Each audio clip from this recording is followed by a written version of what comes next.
Welcome to Division One Cowcatcher this morning for our monthly division meeting. We're glad you're here. See a lot of interesting faces. Do we have any visitors? Anybody here for the first time? Everybody's been here before. All right, wonderful, wonderful. I'm here representing Dick Brannon today. I am a cheap facsimile of Dick Brannon. He's on vacation. So I am your master of ceremonies today. I'm David Crumpton with the Texas Western Model Railroad Club. We welcome you out to our club. If you have a chance before you get out of here today, take a little tour around the layout, see what's different. There's a lot of different things going on. So have a stroll around the layout and see what's new. Uh,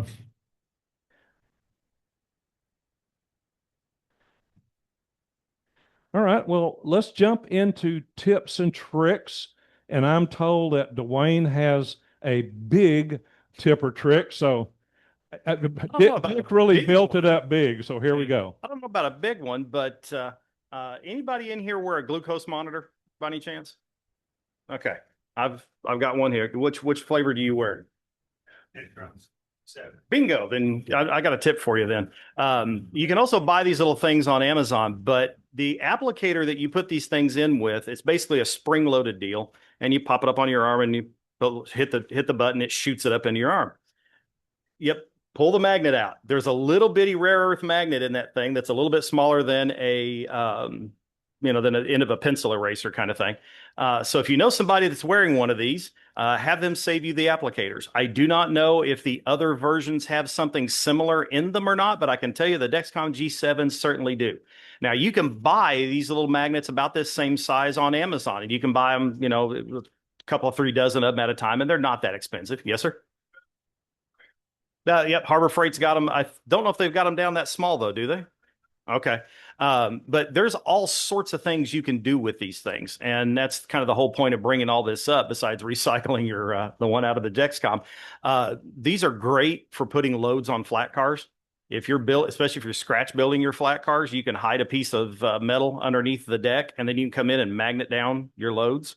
I've known people that'll even come in and put a small little bit of metal.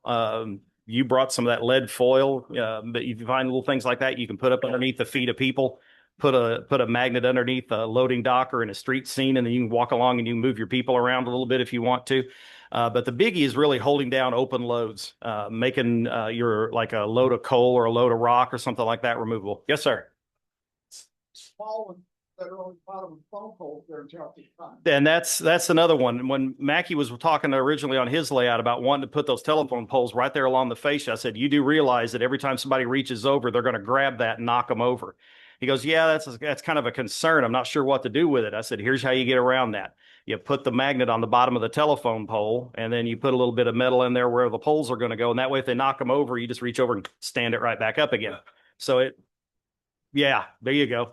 Small little nail head works fine. Just carpet tack would work because it's got a pretty good size head on it. So yeah, that would work great. But it's wonderful for little things like that where you need something to be able to stand up and stay there, but you might need to be able to move it later. But if you get into really serious operations and you like removing your loads, you can have a flat car or a gon or something pull up at somewhere, and you can reach over and pull the load off of it. So keep that one in mind as you're working through projects and stuff. Again, if you know somebody that's got a G7, you can have them start saving you batteries or saving you the magnets. I've got myself and my mother-in-law both wear them, so I'm getting 4 or 5 of those things a month now. So it's the collection is adding up. So they're pretty powerful. They'll hold a pretty good bit. So Thank you, Duane. Mm-hmm. Yes, sir.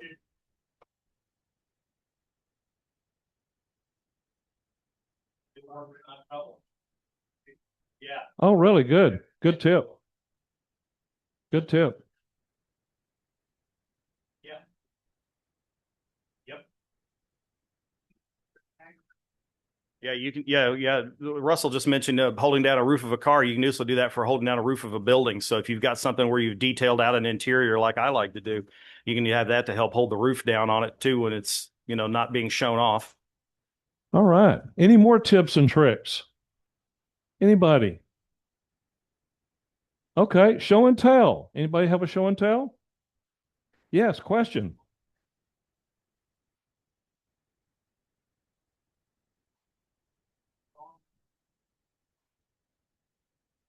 Depends on how big a magnet you put on it. If you put something like a nickel size, the little bitty ones, no, I've never had that problem with it. But the flip side of that is I always reach down and hold the car down and lift the magnet out, just in case. But yeah, if you get something that's like a dime size or nickel or something like that, yeah, you're going to get the whole car.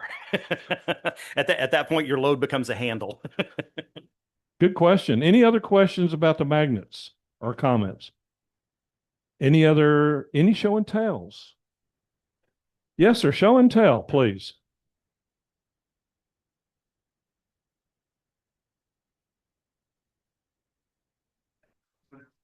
I was informed that this is not a trolley, it's an interurban. No, this is sort of a gift from Russell. He bought it at a show in California a number of years ago and took it home, found the wheels were too far apart. So he decided that it would be better off at a home like mine. It came with some issues, but what I'd like to, oh, you could, good. The important thing is this was constructed by somebody who is a master craftsman. It's just flawlessly constructed. And I appreciate that. The finish is so good, I would never paint it. Sir. The finish is so good, I would never paint it. The issues it came with, the roof was free floating. So I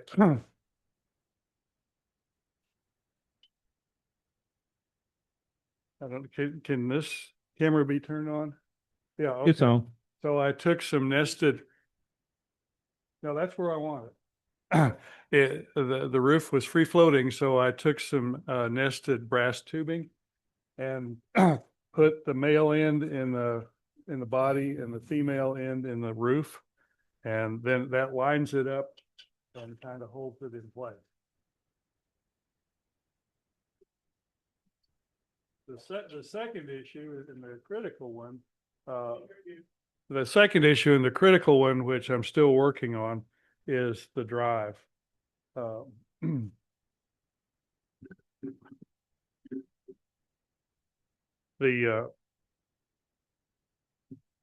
want to set it down, but it came with a power truck with two magic carpet drives.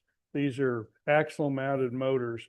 They're hard to find anymore, and I've got a request out online to try to find a second one, which doesn't work. So this will kind of get around if there's a slight grade, but that took some doing to establish it. When I got it, the bolster had to be filed thin in order to accommodate the motor. And in doing so, in this kind of pot metal bolster, it came cracked. Fortunately, the Q Car Company is still in business after 50 years. And the guy, Quentin Carnicelli, had the parts that I needed to to restore it. So I've done that. The original motors were epoxied to the bolster, which was not a really good solution. So I made a little brass retaining plate that fits down over the over the screw that holds the truck on. And that's it was Russell wanted to see it run. I've got a video of it on my phone. I don't know if I can make it seen up there, but yes. Do you have any idea for me? It's a LaBelle kit. Oh, I don't know who the person was. Similar. Yeah. Uh-huh. Yeah, no, he doesn't remember. It was a fake sale of I don't know. It said when I bought it on eBay, it said Close. Yeah.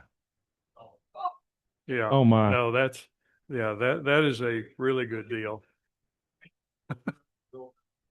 Do I hear 80?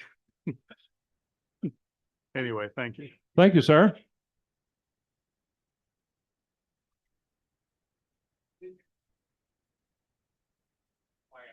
All right. Any other show and tells? Russell.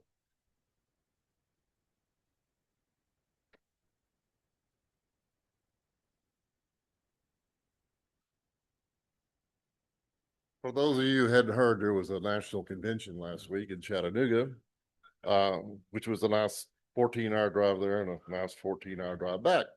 Absolutely stunning, beautiful city. We had a great time. The clinics Deborah and I got to do, we had a lot of fun with it, met a lot of new people. It was a lot of fun. Oh, pardon me, I've been inhaling dust for the last while. I had the models y'all have seen here that were in the contest room. Judging in the nationals is totally different than the LSR. I'll prefer LSR because it's a little bit more organized, and we'll leave it at that. But anyway, I won 3 things.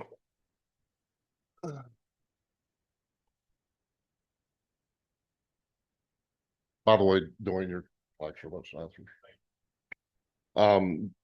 Y'all remember the little engineering car I did that got a best use of figures? Never heard of that prize, but I got that one for best use of figures. It was different. It was pretty cool, much appreciated. I did win the Rock City Barn. There was about, I don't know, 10 or 15 entries, and went People's Choice on that. It was very cool. There was a lot of cool entries. It was fun. And do y'all remember the Alamosa parlor car? It got first place. So it's I look at the Nationals kind of like the Super Bowl, if you will. It was more like a preseason, but it was still a lot of fun. So the next convention, I think, is in Tacoma, Washington. So we're going to take off 3 weeks for that one to drive up there. Don't worry. We'll fly if we go. We've been already been asked to redo our clinics. Deborah was quite the celebrity. Yeah, she did a wonderful job. Everybody was coming up to her and kissing the ring and signing autographs. It was pretty embarrassing. And they just kind of looked at me and goes, "No, go away." Anyway, enjoyed it, appreciate it, guys. It's part of making a metal modeler is getting in the rooms and getting beat up, sometimes unjustly, sometimes justly, but I do get to see a lot of cool stuff. But there was some fantastic models there, especially on the diorama side. It was really, really cool. So anyway, that was it. Thank you, Russell. If you haven't heard, Russell and Deb are moving to a bigger house so they can store all of the awards that they're winning from all these shows. They've run out of room, no more wall space. In fact, grandkid pictures are coming down so they can put up the awards.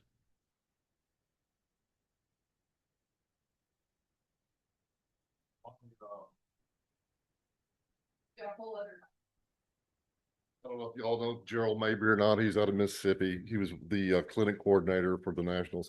Anyway, I have a project I'm doing in Hubbard, Texas, which gets my better judgment. I took this job. Didn't realize I'd be traveling 1,000 miles a week just to go back and forth to work and getting about 2 hours of sleep. So actually, we're having a second house now. We bought a trailer mansion that's going to be down in Hillsboro. So I'm spending the week down there. Then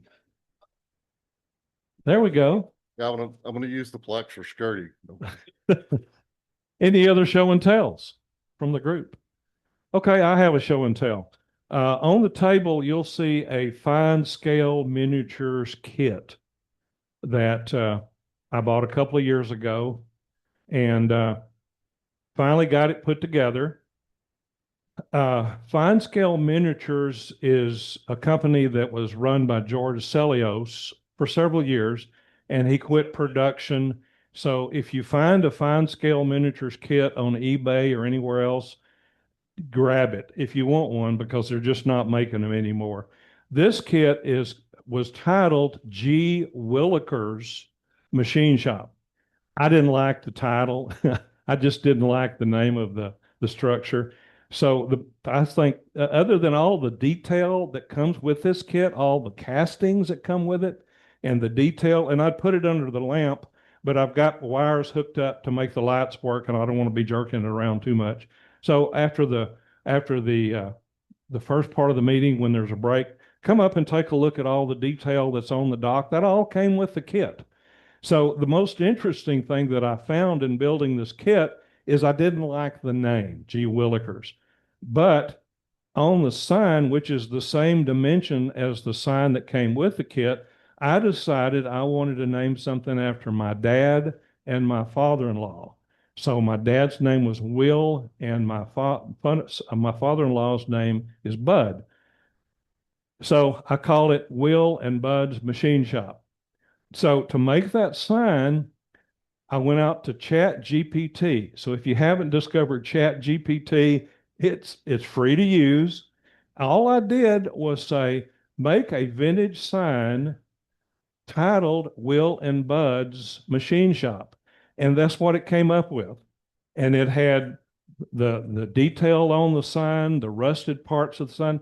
It was perfect. I didn't change a thing except for add a few little streaks after the fact.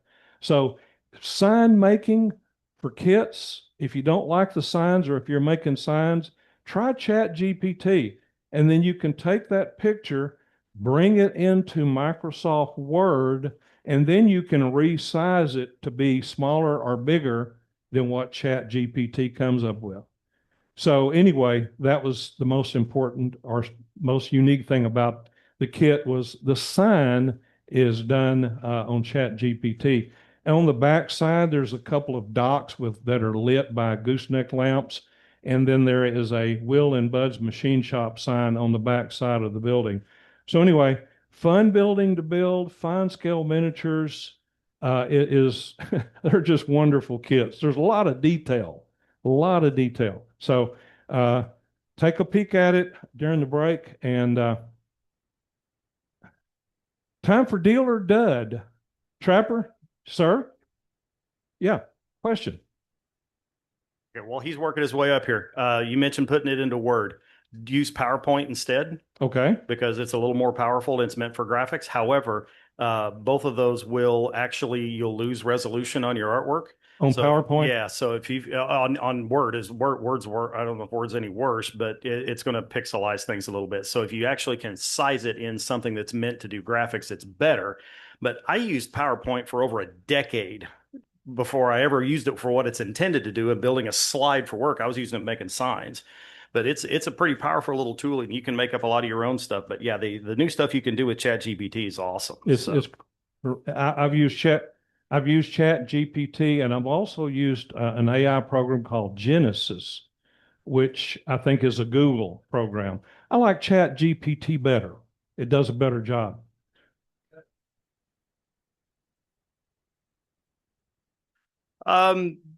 There's one out there if you want to get something that's kind of akin to Photoshop. There's a one called GIMP that you can get, and I think it's a free download if I remember right. And you can use that. Personally, I mean, I like CorelDRAW. I have it, but it's not cheap. I think because you have to buy the whole suite now, and it's about $500, unfortunately. But it's a buy it once and you're done kind of thing. But it's really powerful, and like I say, I use it to drive the laser and all that. But I do all my graphic work over there now. But it's a vector type of setup. So whatever you get out of that, if you tell it give me a vector image, then at that point you can grab it and resize it and make it whatever you want, and you lose absolutely nothing in the resolution. So. And in worst case to worst, you can also tell Chat GTP exactly what size you want it to be. So I tried that. It made it too big. Really? Yeah. Okay. Gave it the exact dimensions, and it didn't pay any attention to me. Okay. And the cool thing about Chat GPT, or I guess any of the AI programs, you can put it in there, and whatever it generates, you can say, take this out, add this in. So you can take an existing thing you've made and tell it to modify it until you get it the way you like it. It's pretty cool. Yes, sir. Microphone.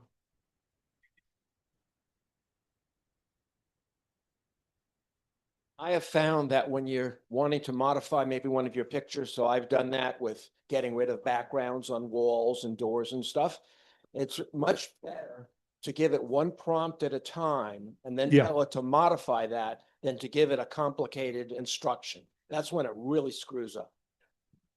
Let's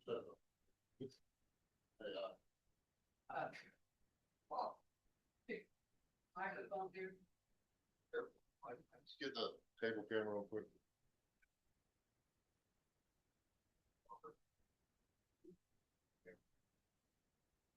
Deb did this on ChatGPT. Of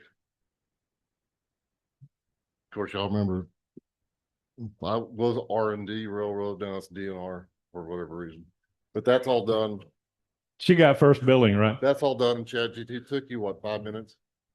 At least 5 minutes to do that. It's AI is so powerful. It is. It is. Especially if you're wanting classic signs and you want it to look like a classic sign.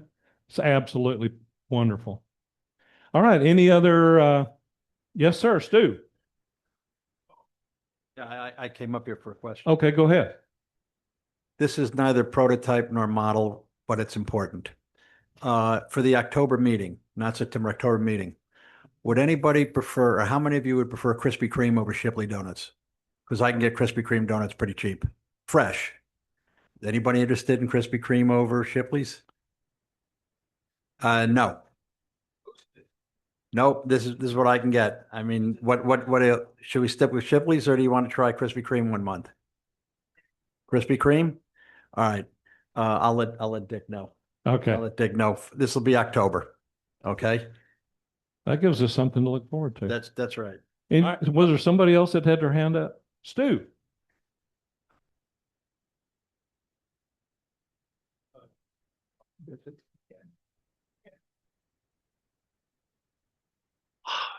Sitting at the table the other morning, eating breakfast, a spoon in one hand, iPad in the other, looking to see just what might have transpired overnight.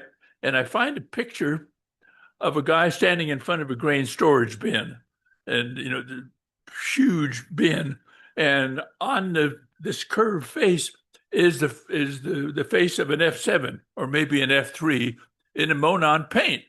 And I thought, that number one is big, and that's really interesting. And I looked at it and I thought, this just kind of smacks of AI. All right, so this is Orleans, Indiana, which is about that big. So let's drag out the charts. And no, Orleans doesn't have rail service. Okay, let's go to Google Earth. All right, you can see where the train track used to come through town. And you go down to Street View and you can see where it's paved over and stuff. And you just kind of go along, and there's 3 grain storage bins. And come on, there we go. Turn it the other way. So anyway, there it is. 3 grain storage bins, and the mural is to flow from one to the other. So it's an ABA set of F3s, and you really can't tell what's down in the back, but damn, that's impressive. This one guy did the paint job, and that's all I have to say. Very well done. Nice job. All right. Any other show and tell? Mark?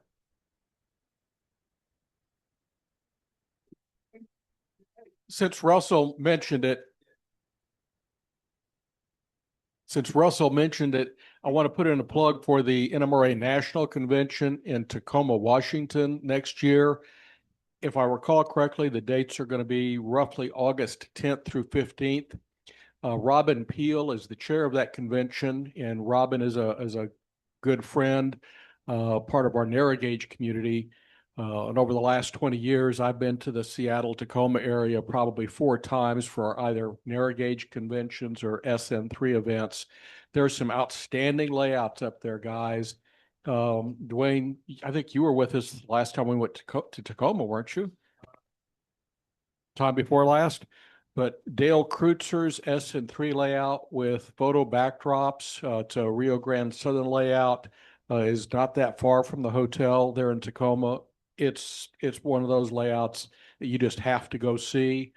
Bill Busaka's Rio Grande Southern layout is also a very, very nice layout. Dave Woodrell's layout, Steve DiPolo's layout.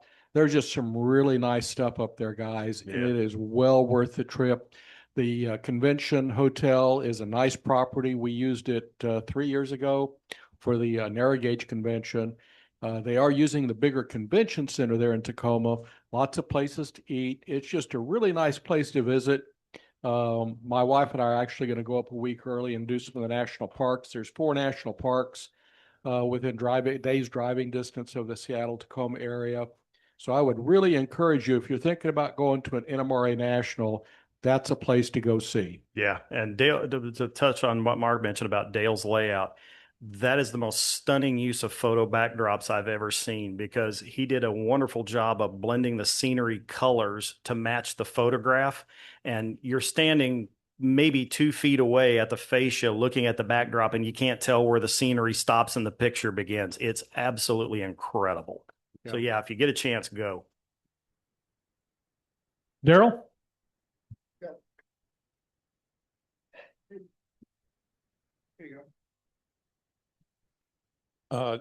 Duane, one of the things I learned at the convention, there was a PowerPoint clinic, and I haven't tried it yet, but he said the trick is you increase the slide size to the maximum. That's how you overcome the resolution problem. It's like 56 inches by 56 inches. Yeah, it's still going to have it. I mean, if you draw a line, if you draw like a pyramid, for example, the sides, if you draw it in CorelDRAW where it's a vector, it's a straight line. And you make it bigger, it's still a straight line. But you draw it in CorelDRAW and it's actually a pyramid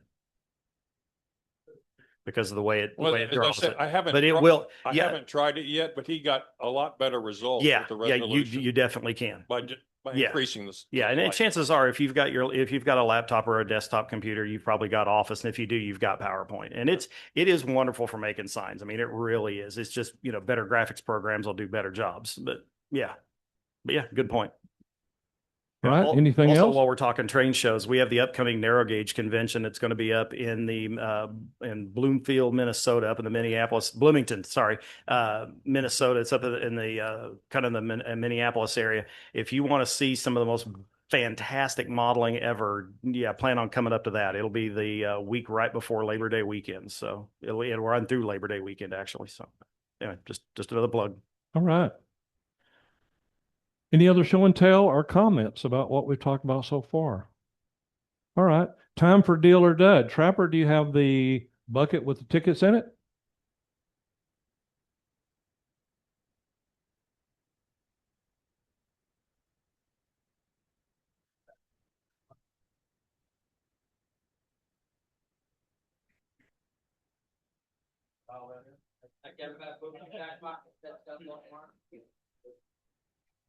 There's a little change today.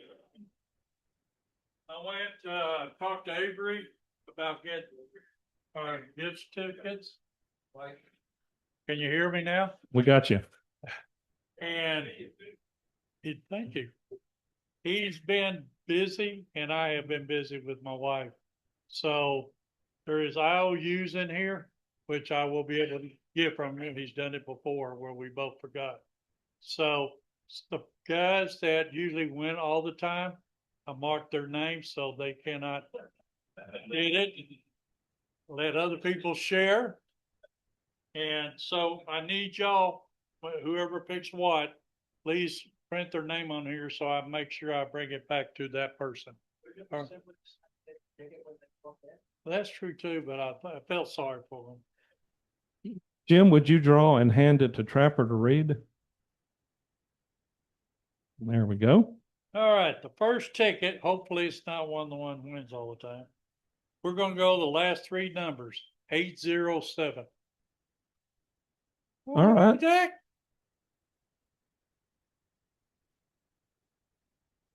All right, pick one of them. What would you like?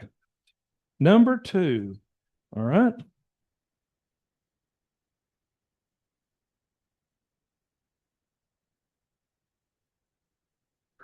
Yeah. There is one. Okay. I knew you should. What did he get? $25. $25.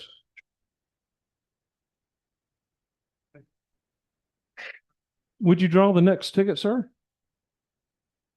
And hand it to Trapper, and Trapper will read it out for us. All right, the next one is 792. 792. What would you like, Daryl? Just a minute. Let's do number 1, he says. It's heavy, Daryl.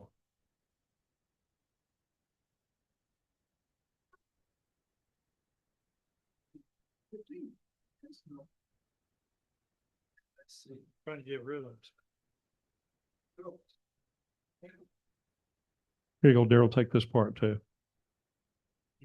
That's your part. All right, Gary, would you like to draw one for us?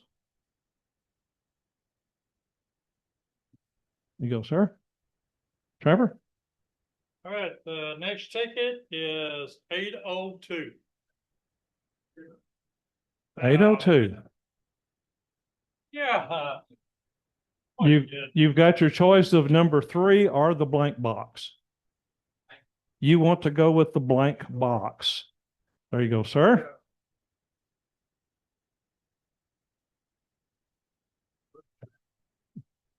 We need to have knobs on. Let's see the milk duds. Right here, hello. Told you. Oh, I want to see your milk dud. All right. Yeah, good. Thank you. All right. Stu? Pull the last. Last box.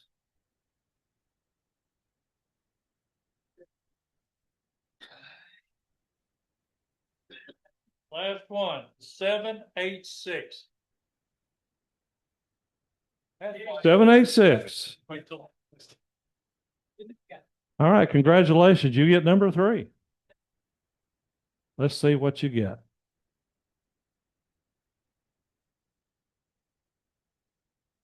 Yay.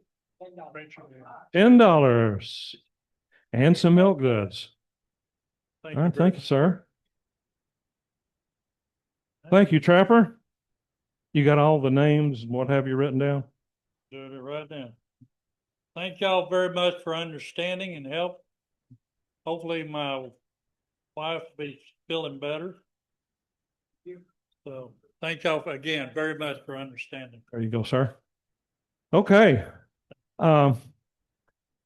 If you were here last month, you saw a wonderful presentation by Mike Mackey, a military passenger setup and also a military equipment transport setup.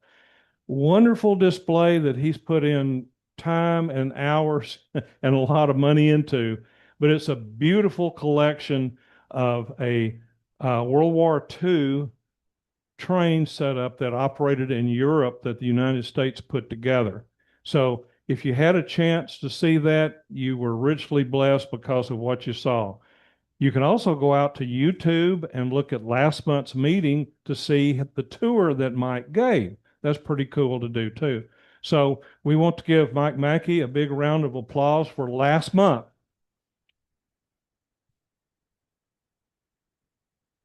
All right.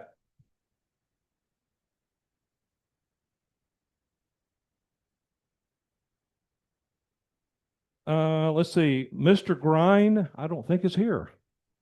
All right. So we don't have a treasurer's report. We have money in the account, as far as I know.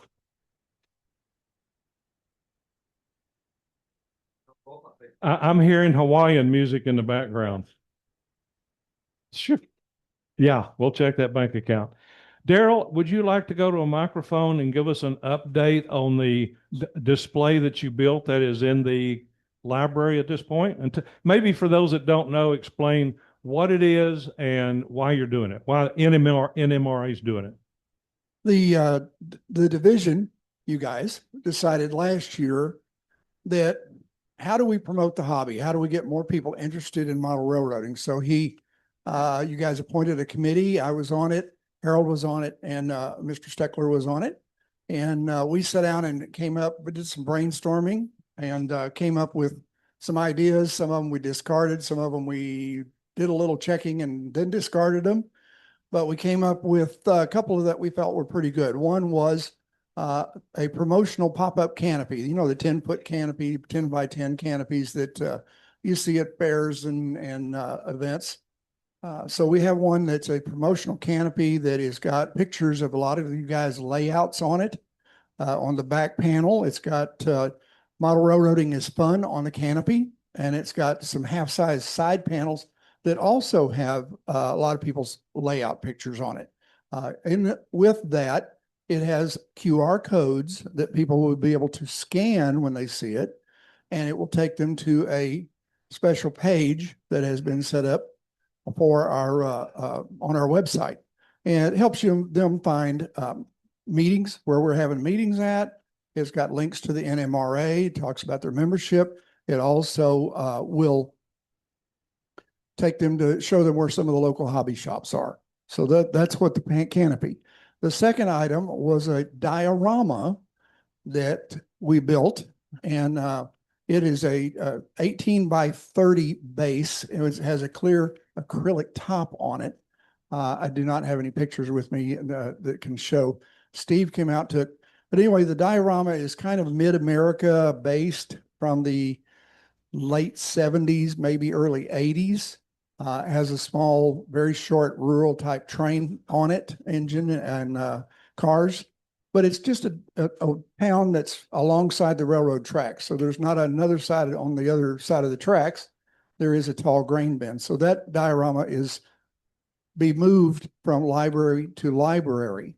And the purpose of that is to get to some people that don't normally see model train items and are not familiar what the NMRA does or can be.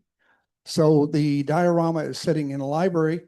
So far, we've had it in the Watauga Library, was the first one, which is right there by my house. And it stayed there about a month. And then I moved it about 2.5 weeks ago to the Haltom City Public Library, a little larger library. And the Watauga Library showed up, have 20 scans where 20 people scanned the QR code during the month. The Haltom City Library, I had 16 scans in 2 weeks. So much better. We'll get that moved. I'll move that again in another week, probably after about a month there. And I'm going to try to get it into the North Richland Hills Library, which is a much larger, busier library. And with that, we bought about a 4x2 folding table. I ordered it and got it in black. And then I have one of the stretchy covers that you see in shows and stuff where it stretches over the table, comes down and covers the legs and hooks to the feet in bright red. And that way the libraries don't have to worry about furnishing us a table or a cover for the table. So it looks nice. We'll have our own table and we'll have our own cover for our diorama to set on. And we have an extension cord with it so it'll light up. But so the next move, we'll take it and use the new cover and table for the display. But so far it's doing really well. The idea is that regions and divisions can do some things outside the box that will help drive our hobby. And I know that is a continuing theme for many years in the NMRA is, we're just gradually losing members. So hopefully we can get some people exposed to model railroading that went, hey, that looks like fun. I could do that. I want to build one of those. And they'll contact us and get in. And I believe we've actually had one person that scanned from the Haltom Library that then clicked the button that I want more information. So you don't know. Let me say something with Daryl, that while I was shooting the layout with him at Haltom City, before we even got it set up, there were 2 boys eyeballing it very closely. Yep. So it is a people magnet, and it was pretty impressive to see that just naturally occur. I checked back after a week or so or about week and a half at the library, just went in there to see if it was okay and everything. And there was a couple of grandparents there with 2 grandchildren. And they stood there for like 15 minutes looking at it. The kids were just fascinated by it. And the grandparents are going, yeah, that's cool. So we get that kind of exposure, people thinking about model railroading, about modeling. That's what we're looking for. Thank you, Daryl.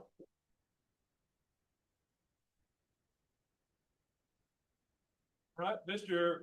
Gifford, did my mic go out? Hello? Can y'all hear me? No.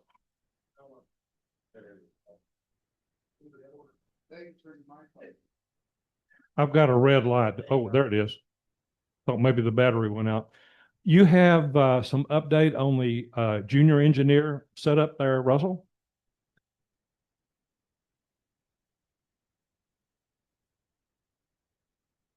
Building on top of what Daryl and everybody's doing, but the youth.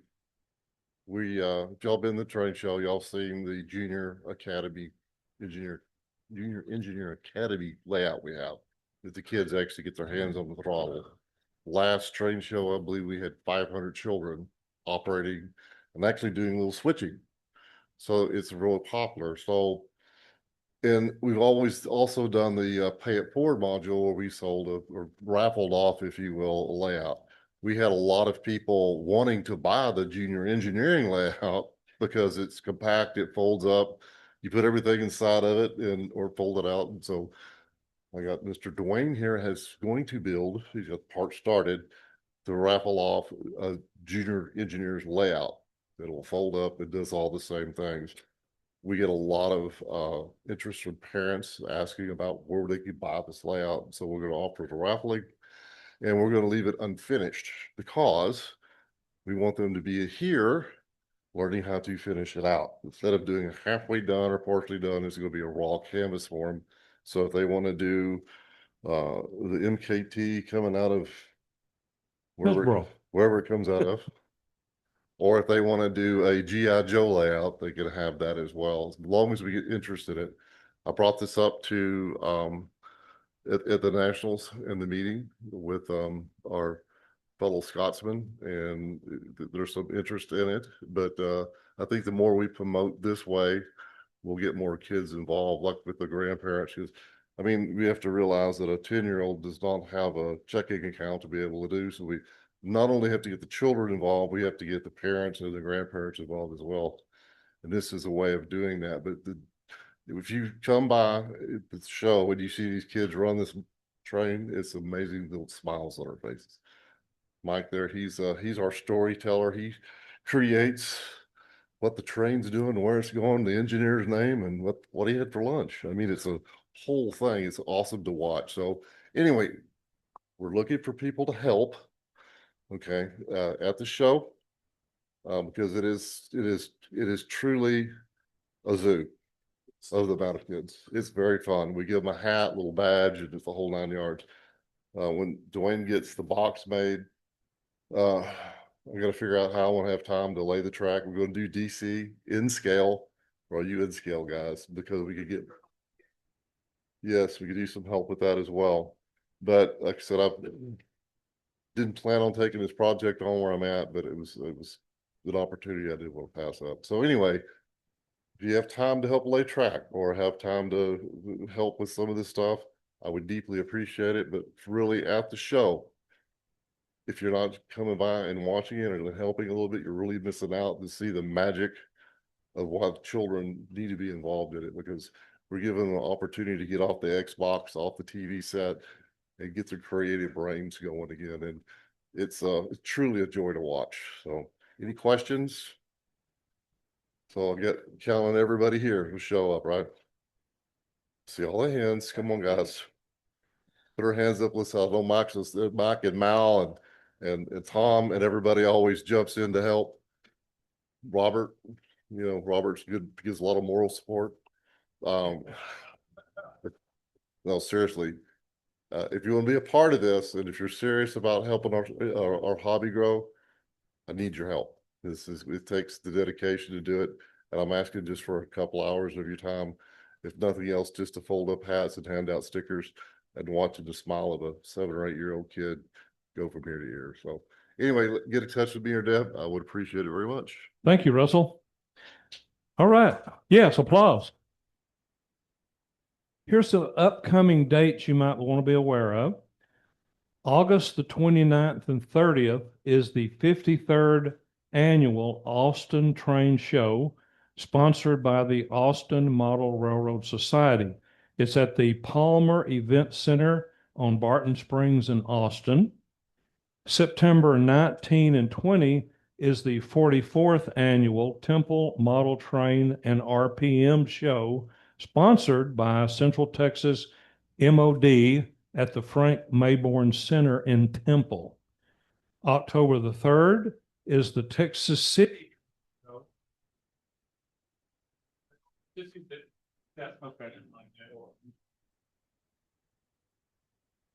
October the 3rd is the Texas City Train Show at Texas City Museum in Texas City.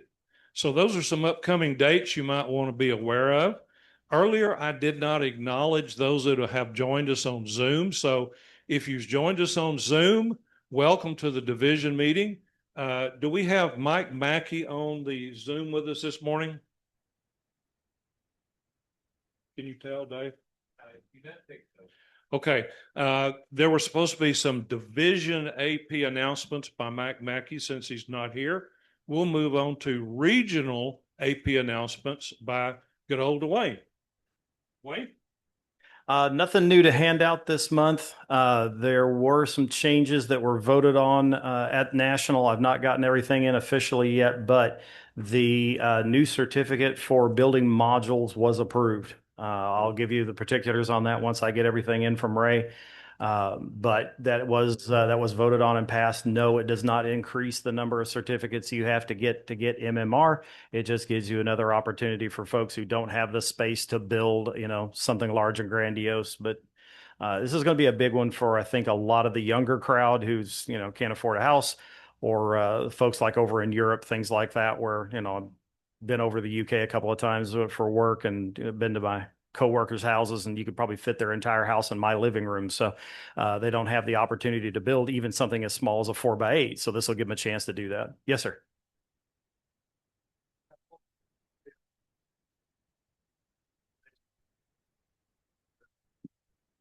So I've been watching Facebook this week, and Ray Persing, the national AP guy, has put out some announcements about this module certificate. It'll be 12. You still have to have 7.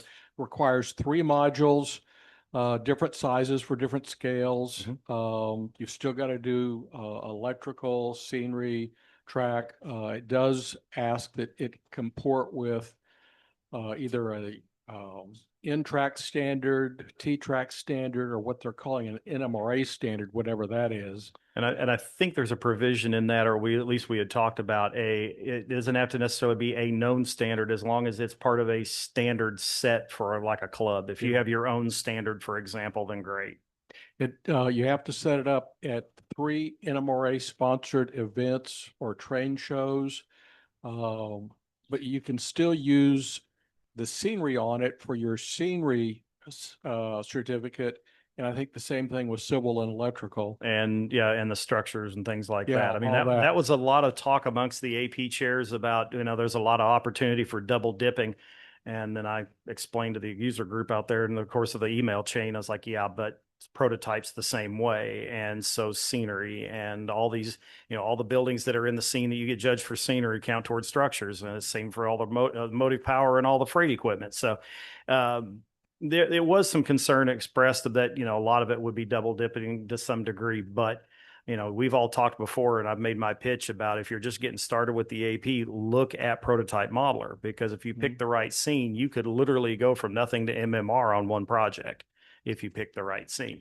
So this is an opportunity, I think, for you to work on a lot of things in something small. And guess what, fellas? If we come up with a standard and we all build a bunch of modules and we bring them up here and move the chairs out of the way after a meeting and we run them, guess what? That's an NMRA sponsored event.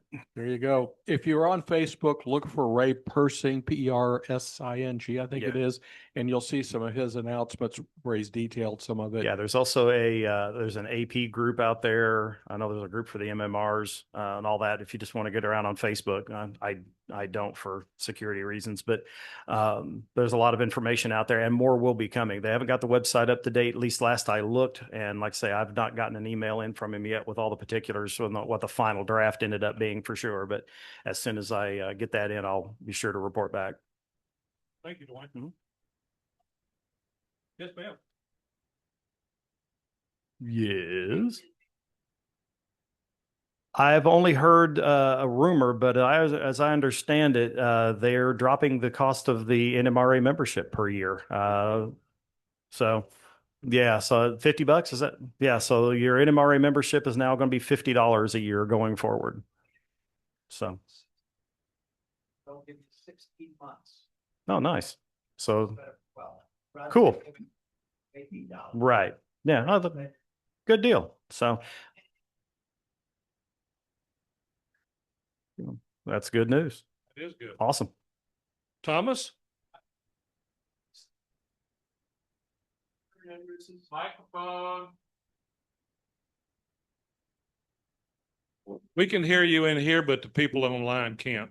Plus, you don't get recorded for the playback. Yeah, right. I got my NMRA address stickers, Mhm. and the address and the NMRA are reversed, Oops. and it's an ugly orange on gray. Yeah. Ugh. So Yeah. I popped one on there, and my postman actually walked up and knocked on the door, and he goes, "You probably don't want to use these." Because their machinery is going to have a hard time reading it. Yeah. So I still have a ton of Yeah. the old ones, so I'm going to use those up. yeah, I'm using those too. So just wanted to mention that. Thank you, Thomas. Okay, we didn't cover it earlier, but is anybody having any trouble with their layout or a process or a technique that they need help on? This is your phone a friend here. Anybody? Okay. Now today, when we take after the break, we're going to have a make and take clinic. 2 months worth or just one? Two. Duane's going to put on a clinic for building a wood trestle, and we're going to need to set up tables and chairs. So, guys, when you're bringing tables before out, we start doing that part of it, how many people are actually going to take part in the trestle clinic? Because I haven't seen a lot of toolboxes, so it looks like we've got 2 hands in the air. So I think we can probably leave it like it is, Okay. Because I got all the way to George Bush in 183 when I realized I left the plans at home.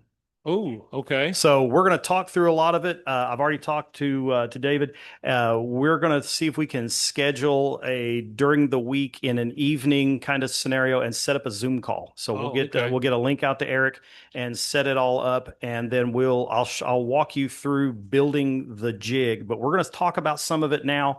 We're going to go over some of the parts and pieces and talk about getting your wood ready to go and stuff to that effect. So we will have a bit of a clinic today, just not quite what I had originally planned. Okay, good deal. So no tables to set up. Good deal. Okay, so after the make and take clinic that Duane's going to put on, there is a layout tour today. So if you have your phones handy and you want to write down this address, I'm going to read it 2 times. It's at Mike Mackey's house. So here's his address in Fort Worth. It's right on the border of Saginaw, so that kind of gives you an idea where he lives if you haven't been there before. His address.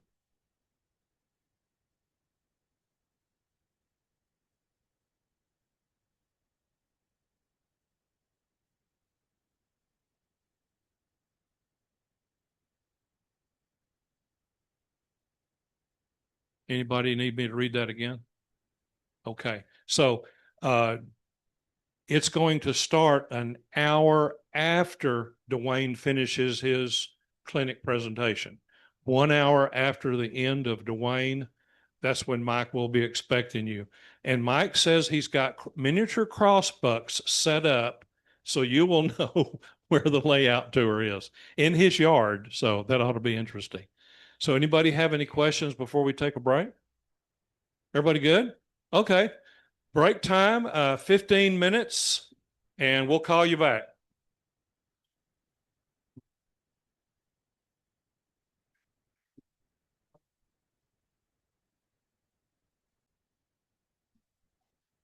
Welcome back to the second half of the division meeting. Today we have Duane Richardson doing a modified presentation on our make and take clinic, and he will give you the details on that here in just a minute. So welcome, Duane, and welcome the rest of you here in the building and online. we're glad you're here. And Duane, it's all yours. Cool. Thank you. Oh, we have the Baptist in the back. Nice. Okay. Again, apologize for not having the plans with me. Like I say, I got to George Bush in 183 when I realized that they weren't in the car. But what we're going to try to do is I will get with David here, and we will get a Zoom call set up, and we will get that link out to Eric and have him send it out to the group. I will also include plans for NHO, S, and O. If you're wanting to build something different than that, let me know, and I will scale it accordingly. And I will send a PDF along with all of that so you can print them off. If you are printing plans off of a PDF, when you send it off to your printer, go through when the little printer dialog box comes up, go through it and make sure that you have it set to actually print the whole thing and that it's not going to shrink to fit kind of deal. This will give you a full-size template. But basically what I've allowed for is the top cap of a trestle bent. It was about 12 feet wide, or 13 in standard gauge. And I've got narrow gauge flavors. If you want one, let me know. Basically, it's just the whole thing is just about a foot narrower is all it really is. What we're looking at is a traditional frame paneled up kind of bent. And is the look down camera on, David? So what we're looking at is something along those lines. Get them out of the light ring there. The jig that I have drawn up really concentrates on these first two panels, but the legs continue out. So if you want to make it longer or taller, you can. Part of the idea I was thinking about and what started this whole idea up was right up 78 from my house on the old KCS main line there. There's a small, basically it's a one panel and it's got a steel deck girder sitting on top of it. So these things are still in use.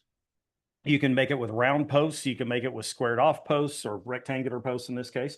And really when we started up the idea, it was, this was going to be a pretty easy one to do because you could get all the lumber at Hobby Lobby. And now Hobby Lobby has done a reset and they don't sell it anymore. Bless their little pea picking hearts.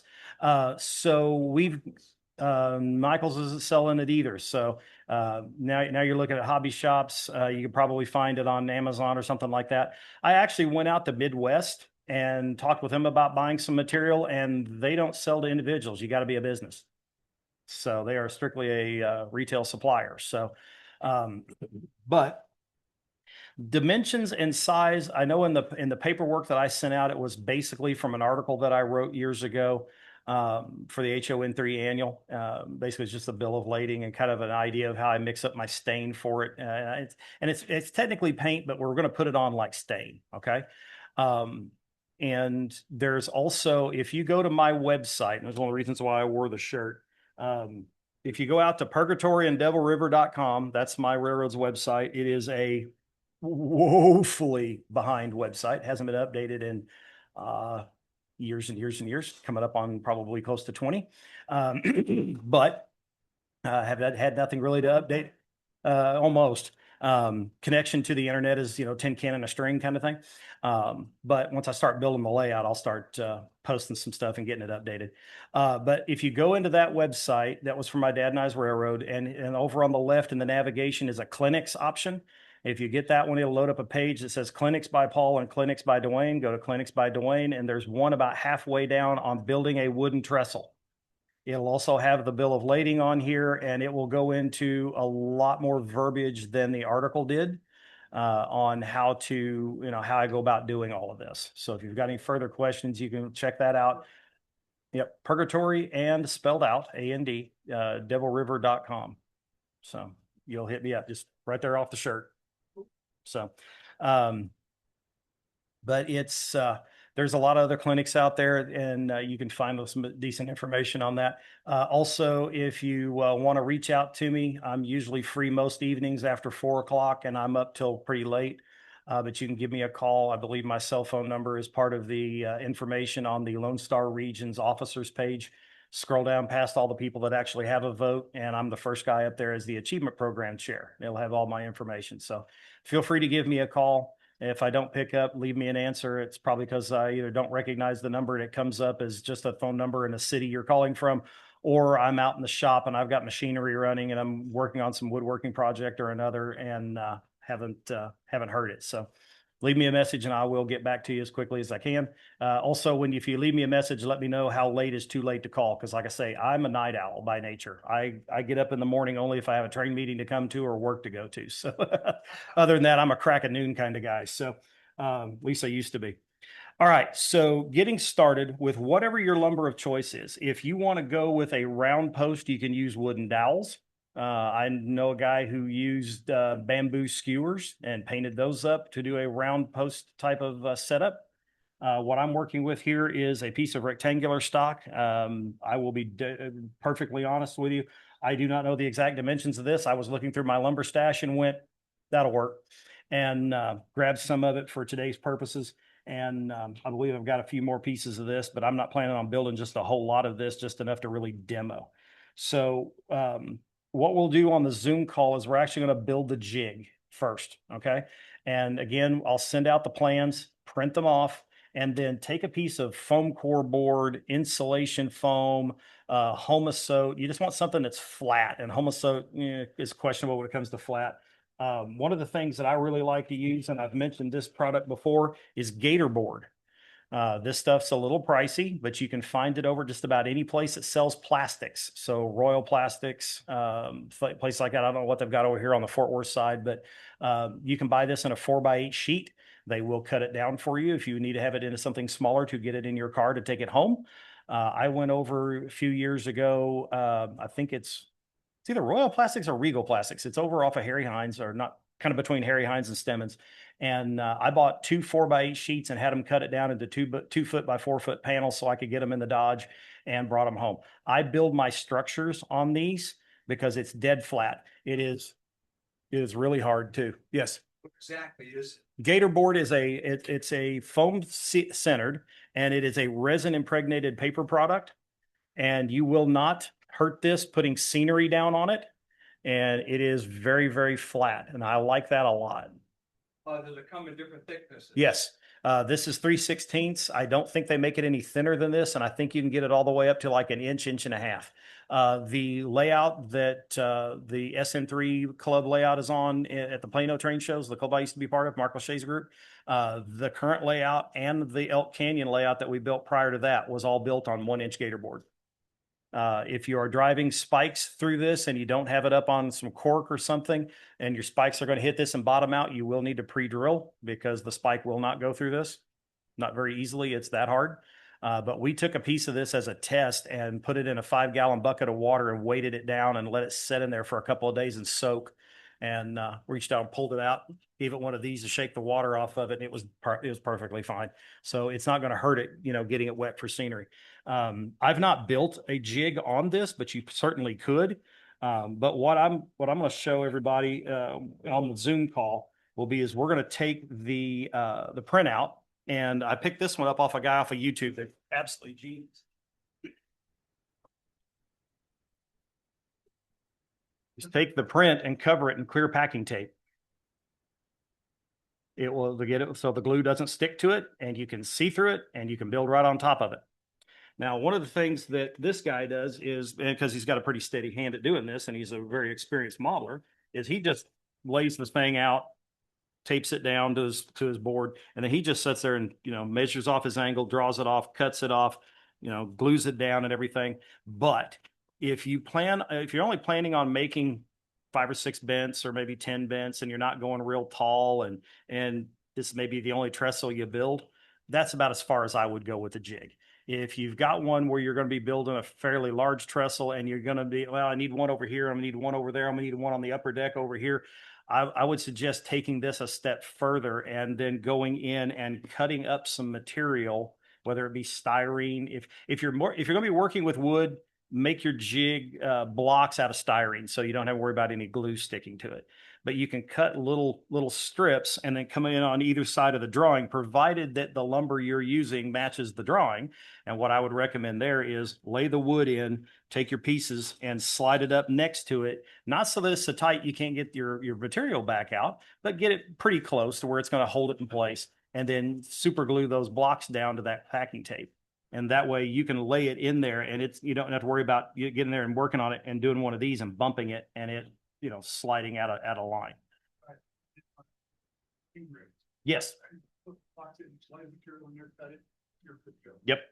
So the other piece of this is some front end prep. So when we do the Zoom call, and it'll probably be in a week, maybe two, we'll cover making the jig, and then we'll have a little bit of homework. And then next month we'll actually start talking about assembling the bents and how to then string the bents together into a trestle. Not every trestle has, and in fact, I think the one I have up the street from me, and I'll take a picture of it. I'll try to remember to take a picture of it to bring next time. We'll put it up on the screen. I don't think it has any connection from bent to bent to bent to bent. A lot of the bigger trestles will have what they call a girt, and it's just a board that runs linearly through the trestle and connects from one bent to the next. And that's one of the, and then you can put sway bracing on it if you want to and put the X's on it. Some have them, some don't. I model the Rio Grande. I model a sister railroad to a fictitious railroad here being the Purgatory. It's a fictitious sister railroad to the Rio Grande Southern. So all of our stuff is very Rio Grande Southern flavored. 162 miles worth of railroad, 164 bridges and or trestles of some sort, some size on the railroad.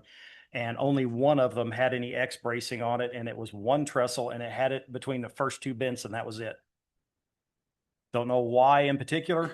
I can also tell you that in my family, I'm the first in several generations not to work for the railroad. And one of the things my grandfather told me after spending, most of his career out on the road is that you typically slow down for most trestles, especially in the early days in steam and all of that. Because he said you could literally hit some of those when they got the bigger engines. If you hit them at a dead run, the inertia would pull the trestle down underneath you. So that could be a fun one in your operating sessions. If you've got a good sized trestle, is make them slow down and take a slow order across the trestle. So just kind of an FYI. The other thing that we'll talk about too is some of this that'll be part of the homework, and I'll touch on this some more on the Zoom call, is you want to give your wood a little bit of texture. Okay. And there's several different ways to go about doing that. Can I get the overhead? Cool. All right. So I need to be up around these boxes. All right. I like these for doing an overhead because now I know what my target is. A plain old razor saw blade, when these get to where they're kind of dull and they don't work so well as cutting, I haven't on this one because this one's actually still in decent shape, but I've got a couple of them where I've literally taken a Sharpie and wrote wood grain only so that I know what this one's for. But you can take your lumber and you can do this not only for trestles, but you can do it for anything else. And Cole is king at doing this. Take your blade here, and I hold it like this, thumb in the back to give it a little bit of pressure, and then turn it perpendicular to the blade, to the material, and just drag it across. And just a couple of drags will do it. And it's going to probably almost impossible to see it on camera, but you can see a little bit of the grain, and it's going to kick up a little bit of fuzz. Some of the bigger stuff I will go ahead and reach up and pick up. Now, you'll notice I did not drag it backwards, and I only did a few inches at a time. I typically do 4 to 6 inches at a time, depending on how long your piece of material is. And I usually do it after I've cut everything to length. That way I'm not fighting this whole long, because I'm buying strip wood in 2-foot lengths. Also, then once you get that done, 220 or finer sandpaper or a sanding sponge, and you lay the material in it, fold this over, and then pull it through, release, open it up, push this way and that. Don't try to shove it back through. If you try to shove it back through, it's going to bind and you're going to break your material every time. Ask me how I know this. But you don't sand it so much that you take the grain you just put in out, but just get enough to where you take some of the fuzzy off of it, and then you can kind of come back in and look it over, and then maybe pick up, if you've got a bigger one, you can come in here and kind of pull that one off manually. But we're also going to paint it in a similar fashion. Now, I sent out in the course of that list of materials the paint that I used at the time. Now, that involves a couple of different colors, a couple of different brands as well. One of the brands was Cratex, and they make paints mainly for airbrushing T-shirts. And I believe you can still get that at Hobby Lobby. And I think I used their black, out of that list. However, the other colors I used was, I know one of them was like drizzle gray, and it was from Ceramicoat. Hobby Lobby no longer carries that either. That died when they did their reset this spring. You don't have to use those colors. I just sent those out to give you an idea. You want something that is creosote or creosote adjacent. Creosote, as it's been out in the weather for a while, will stop being the blackish brown color and start turning a little more grays and browns and things. So find a color that you like, whether you want to mix it or you just want to go out in the craft section and look through that peacock full of colors out there and go, that'll do, and bring it home. Just you want something that's a little brown and a little gray, and maybe just a little bit of black in it. I mixed up a custom color for that, and I have all those paints still at the house. But again, you can't always get some of this stuff now. I'm pretty sure you can probably get ceramic coat online. But yeah.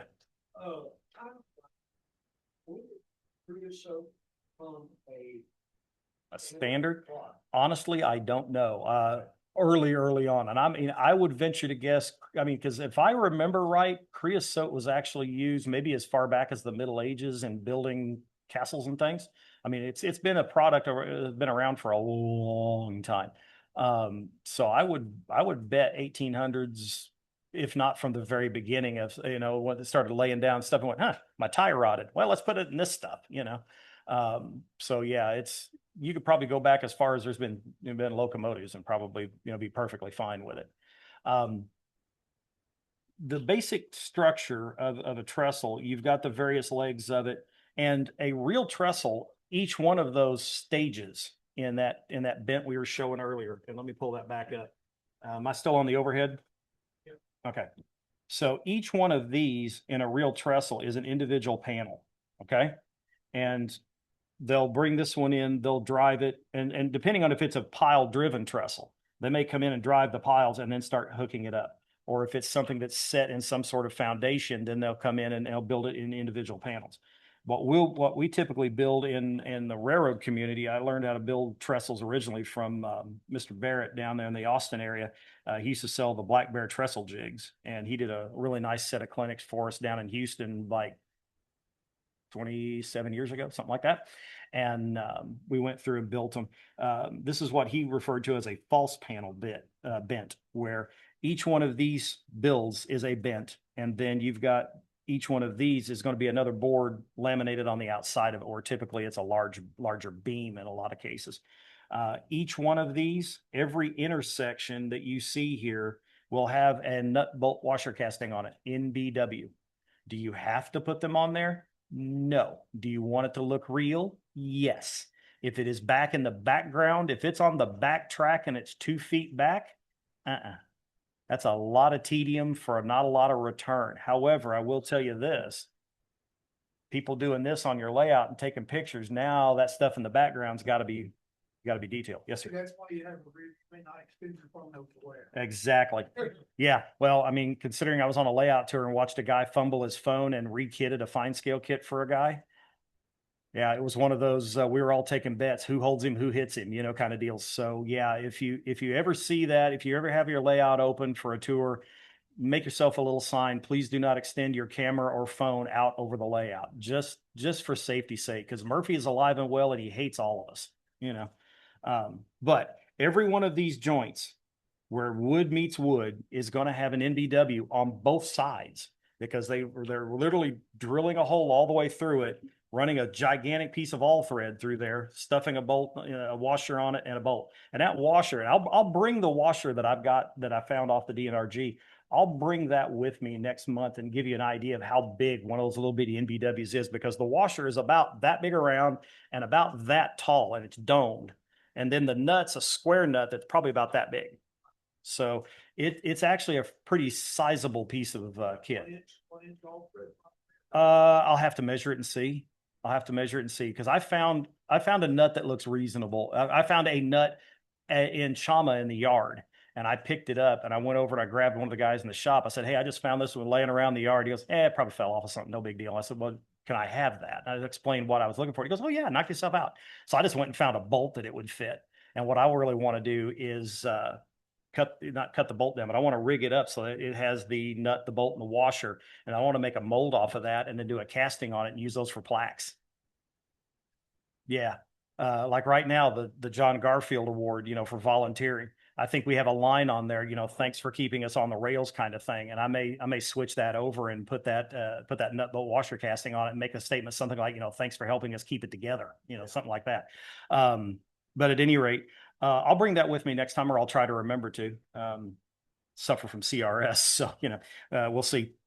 If nothing else, I'll grab it, show it off on the Zoom call. But, if you have it in the background and you're not worried about photographs, a little dot of some rusty colored paint where all those joints will go is fine. But order you up some MBWs otherwise. And if you're dealing with some of the larger scales, as Doc knows, you can get O scale MBWs pretty easy. If you're doing S, like Dave's probably going to do, and he mentioned earlier he was having problems finding some MBWs in S. Really big ones in HO will suffice. And MBWs, the nice part about those is it varies from railroad to railroad what sizes they used. And so as you're making these things up, unless you're just, diehard, worship at the grounds of the prototype, then you might want to go try to find something that's dead on if that's what trips your trigger. For myself, I model a fictitious railroad, so for me, getting it close is fine. Just as long as it's got enough detail on it that it looks prototypically correct. Now, a lot of this too, further build, because what we're going to cover in the trestle building part of this is going to be building the bents. And we'll cover getting that started, getting your jig going. And then next month, bring your bents in and some of the girt material. And we're going to talk about how we string them together if you want to go that route with it. Like I say, there's options that you could put a plate girder on it. You can put a through girder on top of it, just whatever you want to put above it, you can. If you wanted to have a bit of a wooden one on bents and then a plate girder and a bit more wood on it, you can do that too. Bridges are really cool because if you go out and you get online and go through Google, or I like using Yahoo better for doing searches, because if you go to Yahoo and do an image search on something and you find one you like and you click on the image and you want to go to the website and get a better version of the image, it will take you straight to the image. If you do it in Google, it takes you to the website and then you get to play hunt and gather for it and try to find it. Where this will take you straight to it. And in some cases, you can actually click on the image and it will go to that website, grab the full size image that's available and bring it back and display that for you, at which point right click, save as, and you've got your material. You can find these old wooden trestles, and even up to today, built in all sorts of different standards. I mean, it's all over the map. If you wanted to go the route where you have wood, then steel, then wood again, right before you get to the steel, I would build 2, maybe 3 bents, literally just one right after the other, all bolted together. And then that way you've got a really big beefy piece for the either end of that steel bridge to sit on. But these can get a lot of character, and if you put the MBWs on them and you go to the trouble of doing all the the hyper detail on it, putting them right up on the front edge of the layout along the main line, it gets a lots of oohs and ahs. It really can, because there's a lot that goes into it. When I was building the trestle that I actually had set aside to bring in here this morning and show it to everybody, I was working on that in the back room. One of the back bedrooms back when you had to be married to a Cat 5 cable was considered the office. And in the office back there, I had a drafting table. That was my modeling bench. And I'm in there working on that trestle, and I'm drilling holes all the way through and mounting MBWs up. And I hear my wife come cruising down the hallway, and she just leans on the door and goes, and I'm Optivisors on, and I'm putting MBWs in, and I get, we don't talk much anymore, right? Turns around and walks off. Having played left drift in high school, I knew I was in trouble. And went back off to got where I was done and went off to the living room, and we were watching TV, and she's sitting over at her end of the couch doing her cross stitch. I'm like, okay, that's an idea. So ad comes on, she goes off to the other room to go deal with the laundry or whatever it was she was going to go do. And I walked back with a tape measure and I measured the modeling bench, and I'm standing in the living room going, I'll be darned, it'll fit right there. She's walked in and goes, what'll fit in here? I said, my modeling bench. She goes, what makes you think you're bringing that in the living room? I said, did you not say we don't talk much anymore? She goes, yeah. Are you not sitting on your end of the couch doing your hobby? She goes, yeah, but, oh. I've had my modeling bench in our living room now for 25 years, and best thing I ever did for our marriage. We sit and watch TV shows, movies, whatever, chit chat, throw up YouTube and skate through all of that. And, you know, just sit there and chit chat through the evening, and she works on her stuff. I work on my stuff, and away we go. But yeah, that trestle that I was going to bring in is about that long, and it's about that tall, and there's a little over 1,600 MBWs in it. Because again, every one of these joints has got one on it, one on either side. So it's two. Well, it's going to be one on this side, one on this side. Yeah. No, that is a general rule. Now you may see two of them, you know, offset a little bit, and that's going to depend on what you want to put across the top of it. Okay. If you go with just putting a little deck bridge on it, like I say, I was really talking about it's only making it about one of these panels tall. Yeah. About like this. Okay. Just one panel tall and maybe a little bit more leg underneath it to bury it into the scenery a little bit. But you guys, I mean, it's your trestle, and you guys are building it for your railroad. Build it as tall as you want. But I was thinking for purposes of this and a quicker build, I just do a little one panel job. And seeing that one not too far from the house is kind of what spurred this idea. So that's kind of what I was looking at doing and for this. But if you see on the top of this, so you got your top plate here, here's your sway bracing and everything to keep it from racking, your bottom sill, your top cap, right there. Those boards that are stood up that are running the length of it. There's going to be, depending on the railroad, at least 3, usually 4, and they've usually got small spacers between them. And then all of that is bolted together in a sandwich, and then they're offset. So you would have a mirror image in the stringers that these would then lock together. And then, so on one bent, you'll have these 2 outer ones, and you'll have these 2 outer ones. And then this one will run longer to the next bent. And then those 2 will double up. And then these would then continue on past it. And what I found, at least on the RGS, and you can look through, go to the Historical Society for whatever railroad it is you model. If you do like me and you're rolling your own, you can just pick what you like. But what I found was wherever you find a gap in the stringer boards, there would be 2 of them running there at an angle like this, 2 on this side of the gap, 2 on that side of the gap at this angle. Always this way, not that way. Don't know why, but always this way. And I don't know if it has something to do with probably get a structural engineer could probably go, yes, Duane, it's because of the inertia and the weight load and this and that and the stresses and the, you know. But suffice to say, it probably has something to do with the load and the stress of it as weights moving across it, pushing down and pushing that way. So the streamer would, but you know, so there'd be a joint in between it, have a diagonal brace on either side. Yeah, well, it's just the bolt pattern. So if I've got a split right here, if I can get this to hold it up. If you've got the split right here, on either side of that split, on each board, basically, the end of each board is 2 bolts or 2 pieces of all thread run through there, and always at this angle. So it's at the top, it's in, at the bottom, it's out. And I'm pretty sure that has something to do with the stress. I mean, if you had it this way, all the stresses then would be pushing down and into the joint, where this way it's spreading it. I don't know. Again, structural engineers probably sitting there going, oh, God, Duane's the moron.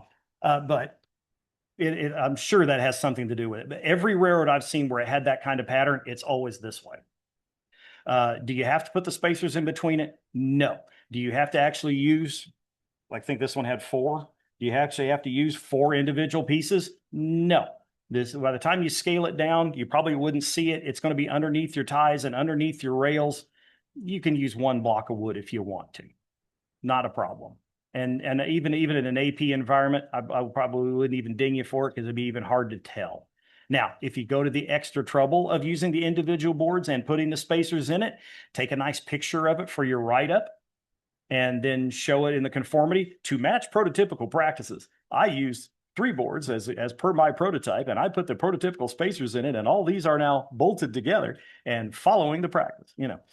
That way you get all your points. But if you put it other than 1 big block, I don't think anybody's going to complain, you know. It'd probably be a little bit stronger that way anyway, but you know, whichever way you want to go.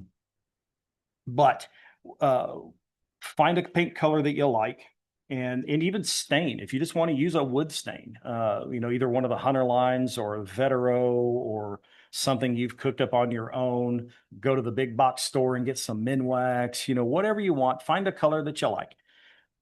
You're going to do it the same way we sanded it. You're going to put a little bit on a paper towel. You're going to fold it over. You're going to lay it in your wood. You're going to drag it through, turn it, drag it through again. If you don't get the coverage you like, do it another time until you get the color on there that you want. Then set that one aside, let it dry, come back in later, hit it with some either alcohol and ink or your favorite weathering stain to help settle into all the little wood grain we just put in there, and let that detail pop. If you want to go to all the trouble of dry brushing around on it a little bit to even help that pop some more, if you want to, you can. Your NBWs, if you're going to go that route with it, find you a color of paint that looks most like rust to you. And if you want to use multiple colors, you can. If you really want to get wild with it, there is a material out there that you can buy. Michael's used to carry it. They don't anymore. It's really designed to put a rusty patina on things. And when I bought this at Michael's years ago, they had a plaster. I mean, hydrocal plaster of Paris, whatever it was. But it was a life-size bust of it's either Mozart or Beethoven. I don't remember which now. And they had literally run a piece of masking tape right down the center of his face. And half of it was white and half of it was rusted. I'm like, if that can make plaster rust, I'm in. What is it? And it's a product from a company called Sophisticated Finishes.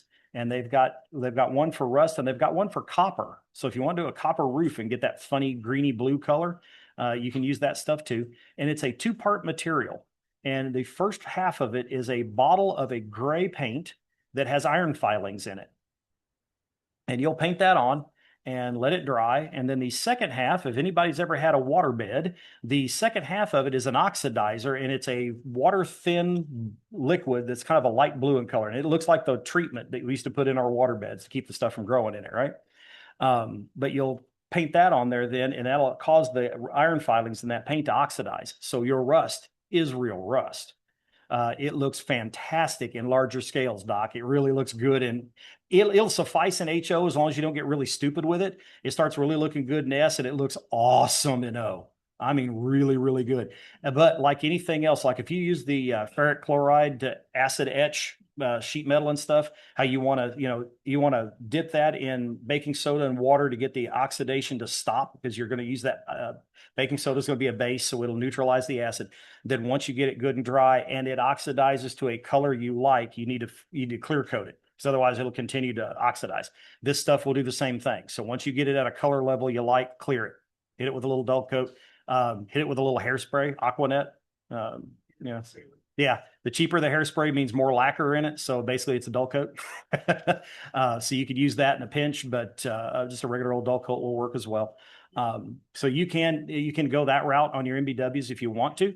Either way, if you go that route, one of the things I would suggest, if this is going to be a really old trestle, is rust those MBWs up and then weather in some streaks underneath it, because rain's going to hit this stuff over time, and that's what causes it to rust. But as it runs down, it's going to grab some of that material, that rust, and it's going to drag it down onto the lumber, and it will actually create a bit of a stain. So if you're going to paint them, one of the easiest ways to do that would be to take it and paint your MBWs, and then take a little bit of that same paint and mix it into a wash, and then come back in and just paint a little bit of that wash underneath it, and that'll dry out and it'll be a little more translucent, and it will give it a little more of a true of a staining effect, as opposed to just painting it on there full strength, because then it's just going to look like you painted rust on.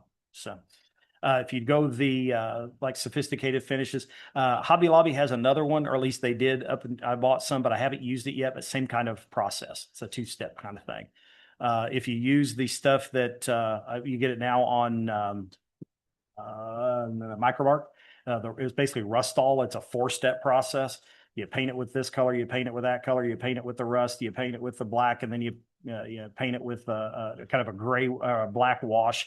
So it's basically here's this color, here's the rust color, here's the black to stain it with, like we do with our alcohol and ink stains, and then here's dirt. That's all Rustall really is.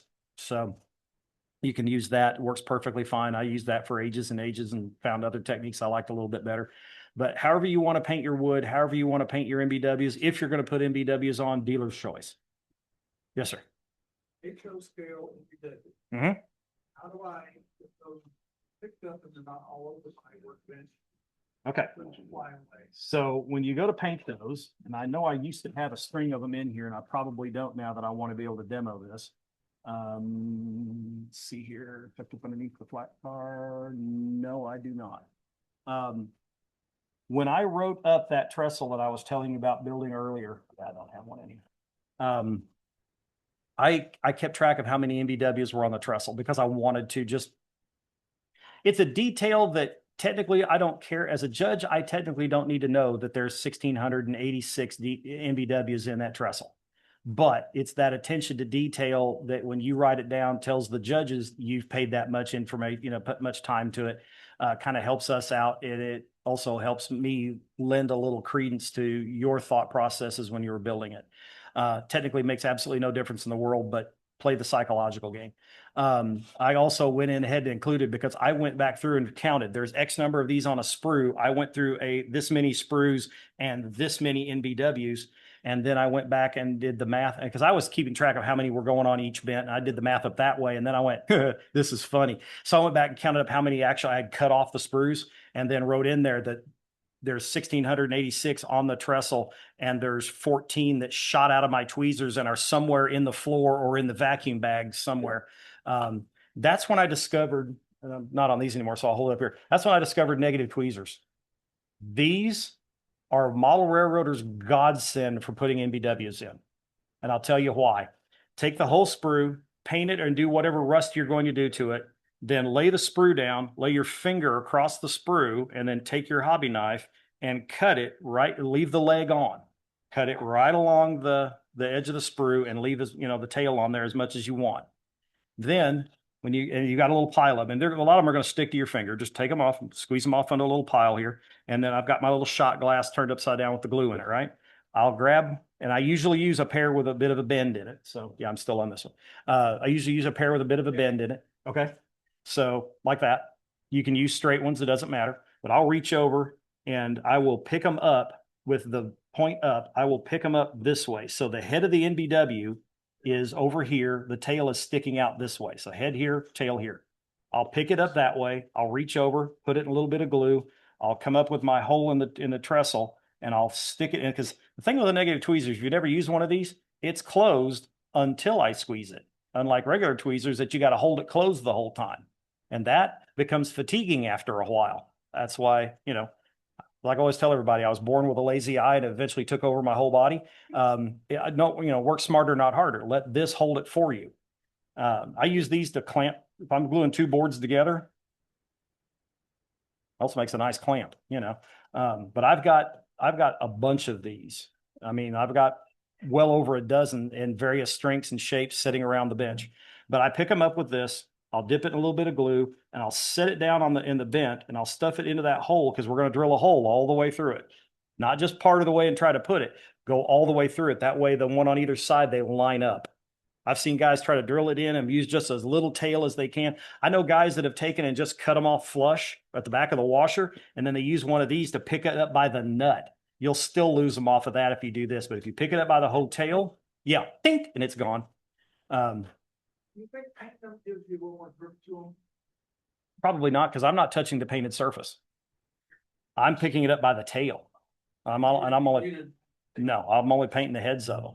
So I hold it like if you get Grant line ones, it's the whole sprue, and then there's a little round circle with the part number on there. I hold it by that little round circle and use that and sit there and paint them all up. And I'll set that aside and I'll paint up the next batch, set it. And typically what I do is I'll paint them up and then I'll reach over, grab it by the end of the sprue. Then I'll take one of these or a clothespin, grab it by that little round thing and set it over here and let it dry with all of them sticking straight up. So I don't have to worry about it falling over or anything.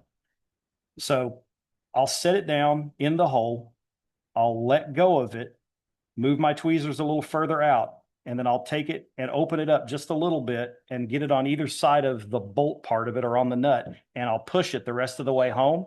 And then you'll probably get a little bit of squeeze out, at which point I take this, put it all the way down again and do that with it. And it wipes the squeeze out off. But that's why you also want to stain this stuff first. That way we're already pre-stained or painted, but we're going to put it on quite like a stain. So once you get your MBW on this, and I do all of one side and I'll sit here and I'll drill the holes all the way through. I'll start putting the MBWs on. I'll get this side done. Then I flip the thing over and then I start putting the MBWs on the other side. Now, one thing I will tell you, if you've ever drilled a hole in wood, if the wood is unsupported on the other side, as the bit exits, you're going to get blowout. Okay, you're going to get some sort of splinter is going to fly out of that thing.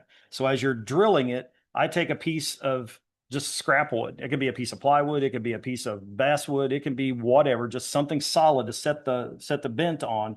And then as you're drilling through with your pin vise, you can go all the way through, and those fibers are supported, and you'll feel it when it gets all the way through it, and you'll work through there, and then move it to the next one, drill down, move it to the next one, drill down. I do this when I'm building models. I do it especially when I'm woodworking. I'll clamp a piece of scrap offcut on the back side of it, drill my holes, and then you get nice clean exits that way.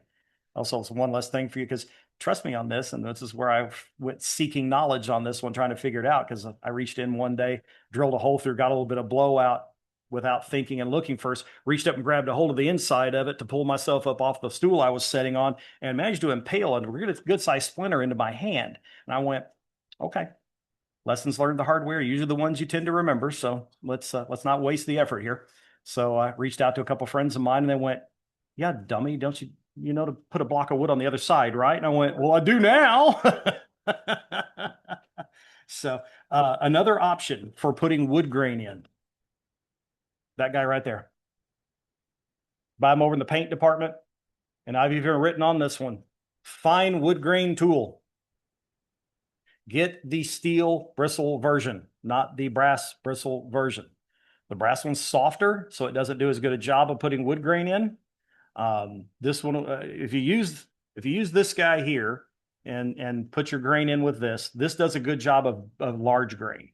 If you're doing tree trunks, and we talked about making trees in a clinic ages ago, and I talked about using the serrated end of your pocket knife blade. If I'm putting in tree trunks, I'm dragging that one across that balsa and putting in big, deep grain. Then I'll come in with this, put in some finer grain, and then I'll follow it up with this guy here. But get the steel one. It's a little stiffer, so you actually get some detail in it. Also, brass can leave little bits of brass behind. And what does brass do when it oxidizes? Yeah, it turns funny green colors, and then you get to explain why your bridge has green stripes on it. So, but use these whenever you can. And again, same process. I'm going to come in here. And in fact, a lot of times if I'm doing something this small, I'm turning the brush. Yeah, I'm turning the brush this way.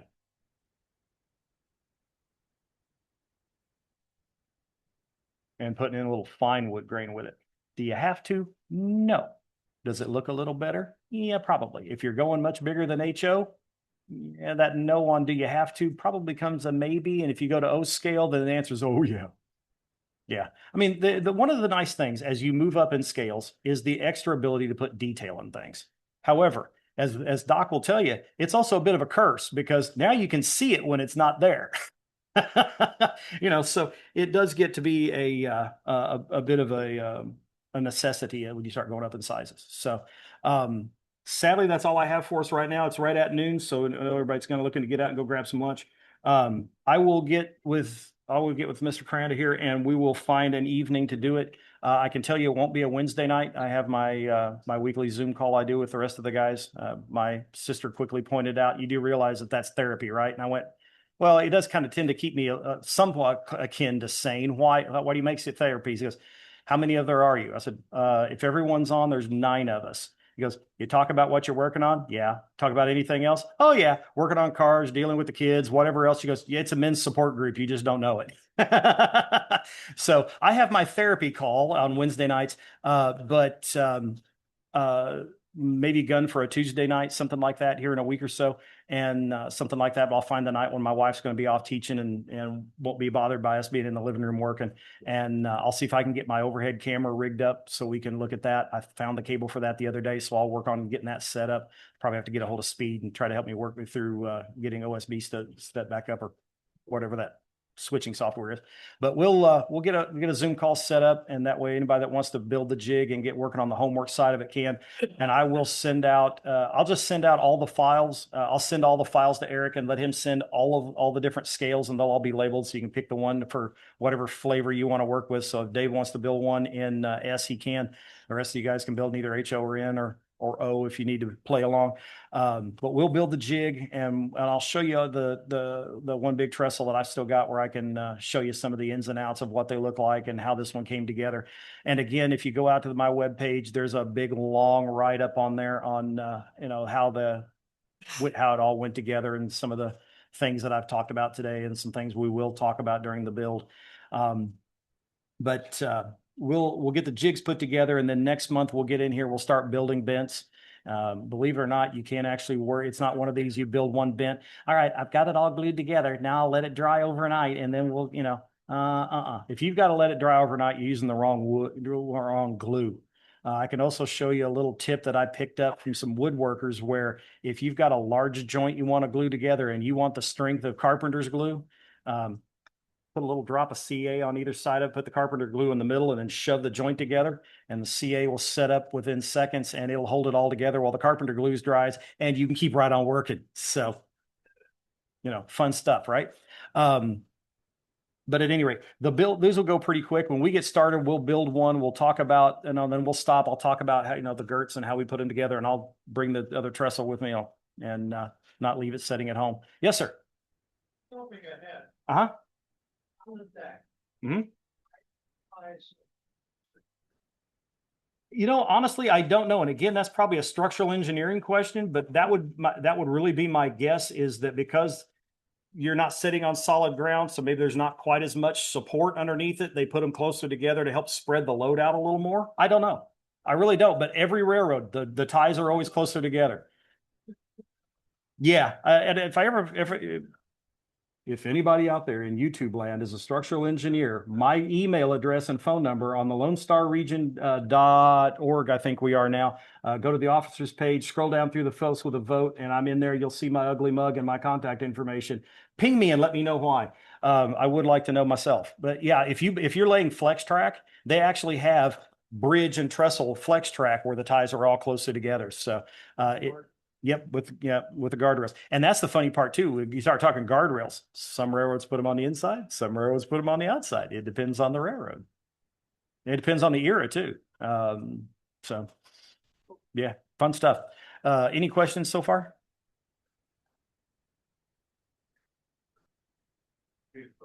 Aha. Somebody hit the magic answer box. 1830s. 1830s. So yeah, it goes back a long time. Predates railroads. So yeah, wonderful. So yeah, but again, it gets down to do a little research on your prototype, find out what it is you want to make yours look like. And if you've got any questions, you guys know how to get a hold of me. And like I say, I'm off work at 4 most days, and you can call me late. I mean, if I'm in bed before 1 a.m., it's an oddity. So like I say, I'm up late. I'm a night owl. I'd rather stay up till 4 in the morning and sleep till noon if I had my choice. But paying bills, and that guy that wants that mortgage payment every month has other ideas. Yeah, exactly. So, but yeah, we'll get the Zoom information out, and we'll let everybody join in and play along, and we'll answer questions and talk over things, and I'll get the camera set up to look down on my bench, and we'll do a little build and go from there. So, all right. Thanks, everybody.